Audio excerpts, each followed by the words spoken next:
YCP MP Mithun Reddy ఇళ్లపైన ఆయన ఆఫీసులపైన SIT అధికారులు ఉన్నటువంటి సోదాలు నిర్వహించారు. ఇప్పటికే లిక్కర్ కేసులో A4గా ఉన్నటువంటి మిథున్ రెడ్డి బెయిల్ పైన బయటికి వచ్చారు. ఈ సందర్భంలో సిట్ అధికారులు మిథున్ రెడ్డి ఇళ్లపైన ఆఫీసులపైన సోదాలు నిర్వహించడం రాజకీయంగా ఆసక్తికరంగా మారింది. ఎందుకు ఇప్పుడు ఈ విధంగా సోదాలు నిర్వహిస్తున్నారన్న ప్రశ్న రాజకీయ వర్గాల్లో వినిపిస్తోంది. దీనికి ప్రధాన కారణం తెలుగుదేశం పార్టీ కల్తీ మద్యం కేసులో పట్టుబడింది. ఇన్నాళ్ళు వైఎస్ఆర్సీపీని లిక్కర్ స్కామ్ అంటూ ఆరోపణలు చేసింది, బదనాం చేసే ప్రయత్నం చేసింది. ఇప్పుడు ఆ విషయం, ఆ వ్యవహారం తెలుగుదేశం పార్టీ మెడకు చుట్టుకుంది.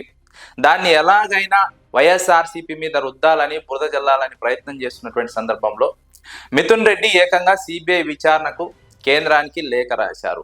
కేంద్రానికి లేఖ రాసినటువంటి నేపథ్యంలో తెలుగుదేశం పార్టీకి ఒక్కసారిగా భయం పుట్టుకుంది. ఎందుకంటే కేంద్రం కనుక ఈ విషయంలో ఇన్వాల్వ్ అయ్యి సిబిఐ విచారణకు ఆదేశిస్తే సిబిఐ ఇక్కడ ఏం జరిగిందో మొత్తం విప్పి తెలుగుదేశం పార్టీ ముందు ఉంచుతుంది. కాబట్టి తెలుగుదేశం పార్టీ ఈ వ్యవహారంలో ఇబ్బందిని ఎదుర్కోబోతోంది.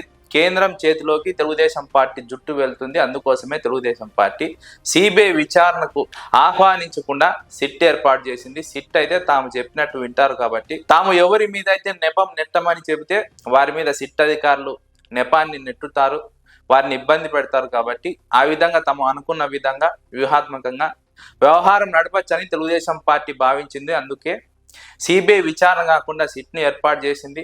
సిబిఐ విచారణ కోరినటువంటి మిథున్ రెడ్డిని ఏదో విధంగా ఇబ్బంది పెట్టాలని, ఆ విచారణ అడగకుండా ఉండాలని సిట్ అధికారులను పంపి మిథున్ రెడ్డి ఇళ్లలో సోదాలు నిర్వహించి భయభ్రాంతులు గురి చేసే ప్రయత్నం చేసింది. ఇలా అయినా మిథున్ రెడ్డి గమ్మునుంటారన్నది తెలుగుదేశం పార్టీ వ్యూహం. సిబిఐ విచారణ కల్తీ మద్యం కేసులో కోరితే ఇబ్బందులు ఎదుర్కొంటాం కాబట్టి మిథున్ రెడ్డిని కట్టడి చేయడానికి ఈ విధంగా తెలుగుదేశం పార్టీ వ్యూహం పన్నింది. ఆ విధంగానే సోదాలు నిర్వహించింది మిథున్ రెడ్డి ఇళ్లపైన, ఆఫీసులపైన అని రాజకీయ విశ్లేషకులు అంచనా వేస్తున్నారు. నిజంగా సిట్ అధికారులకు ఏవైనా సాక్ష్యాలు, ఆధారాలు దొరికి ఉండింటే ఇప్పటికే కోర్టుకు సమర్పించేవారు. మిథున్ రెడ్డికి బెయిల్ కూడా వచ్చేది కాదు. మిథున్ రెడ్డిని కస్టడీకి తీసుకునేవారు. కానీ ఇదేమీ జరగలేదు. మిథున్ రెడ్డికి బెయిల్ వచ్చింది. కోర్టులో ఎలాంటి బలమైన సాక్ష్యాలు, ఆధారాలు సమర్పించలేకపోయారు, కోర్టును కన్విన్స్ చేయలేకపోయారు.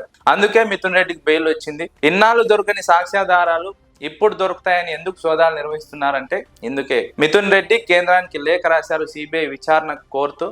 ఆ విచారణ కోరకుండా మిథున్ రెడ్డిని కట్టడి చేయడమే తెలుగుదేశం పార్టీ వ్యూహం. అందుకే మిథున్ రెడ్డి ఇళ్లలో సోదాలు నిర్వహించింది అన్నది రాజకీయ విశ్లేషకుల అంచనా.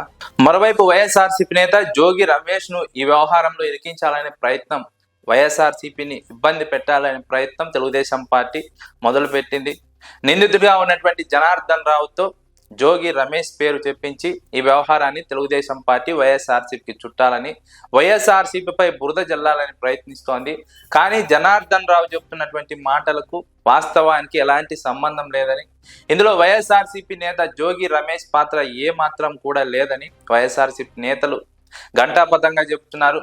నిజంగా పాత్ర ఉండి ఉంటే ఇన్నాళ్ళు తెలుగుదేశం పార్టీ ఊరికనే ఉండేదా? తెలుగుదేశం పార్టీ ఇప్పటికే వైఎస్ఆర్సీపీ నేత జోగి రమేష్ ను అరెస్ట్ చేసేది కదా. తెలుగుదేశం పార్టీ ఈ వ్యవహారం బయట పడే వరకు ఎందుకు సైలెంట్ గా ఉంది అన్న ప్రశ్న కూడా వినిపిస్తోంది. ముఖ్యమంత్రి సొంత జిల్లాలో కల్తీ మద్యం తయారవుతుంటే ఆ మాత్రం ఇన్ఫర్మేషన్ లేకుండా ఇంటెలిజెన్స్ ఉందా, అధికారులు ఉన్నారా, పోలీస్ శాఖ ఉందా, ఎక్సైజ్ శాఖ ఉందా అన్న చర్చ రాజకీయ వర్గాల్లో జరుగుతోంది. ఇప్పుడు బయటపడ్డాక వ్యవహారం మొత్తం, ఆ వ్యవహారాన్ని వైఎస్ఆర్సీపీ మెడకు చుట్టాలని ప్రయత్నం చేస్తున్నారు. ఎంత దూరమైనా ఎంతకైనా తెగించడానికి తెలుగుదేశం పార్టీ సిద్ధంగా ఉంది. ఈ వ్యవహారం నుంచి బయటపడాలి. ఎందుకంటే తెలుగుదేశం పార్టీకి మరక అంటుకుంది.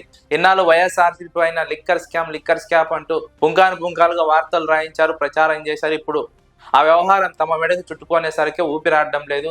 ఆ వ్యవహారం నుంచి బయటపడడానికి తెలుగుదేశం పార్టీ వైఎస్ఆర్సీపీపై బురద జల్లే ప్రయత్నం చేస్తోంది. దీంతో పాటుగా మెడికల్ కాలేజీల ప్రైవేటీకరణ అంశం కూడా తెలుగుదేశం పార్టీని ఇబ్బంది పెడుతోంది. వైఎస్ఆర్సీపీ ఇప్పటికే పోరాట బాటను ఎంచుకుంది, ప్రజల్లోకి బలంగా వెళ్తుంది. ప్రజల్లో ఈ అంశం వ్యతిరేకతకు కారణమవుతోంది. ఇలాంటి సందర్భంలో తెలుగుదేశం పార్టీ వైఎస్ఆర్సీపీని కట్టడి చేయడానికి, వైఎస్ఆర్సీపీని ఇబ్బందులు పెట్టడానికి ఈ విధమైనటువంటి వ్యవహారాన్ని వైఎస్ఆర్సీపీపై బురద జల్లే కార్యక్రమాన్ని ఎంచుకుందని రాజకీయ విశ్లేషకులు అంచనా వేస్తున్నారు. వైఎస్ఆర్సీపీ మాత్రం గతంలో లిక్కర్ కేసులో 3600 కోట్ల స్కామ్ జరిగిందని అనేక ఆరోపణలు చేసిన, వైఎస్ఆర్సీపీ నాయకుల్ని అరెస్టు చేసిన, జగన్మోహన్ రెడ్డి సన్నిహితుల్ని అరెస్టు చేసినా కూడా వైఎస్ఆర్సీపీ ఏమాత్రం వెనక్కి తగ్గలేదు. ఇప్పుడు ఎలాంటి తప్పు లేని వ్యవహారంలో, తెలుగుదేశం పార్టీ ఇరుక్కున్న వ్యవహారంలో తమను ఇరికించే ప్రయత్నం చేస్తే, తమపై బురద జల్లే ప్రయత్నం చేస్తే ఎందుకు ఊరుకుంటుంది? ప్రజలకు వాస్తవాలు వివరించే ప్రయత్నం చేస్తుంది, ప్రజలకు తెలుగుదేశం పార్టీ చేస్తున్న వ్యవహారం గురించి వివరించే ప్రయత్నం చేస్తుందని వైఎస్ఆర్సీపీ నేతలు చెబుతున్నటువంటి సందర్భం.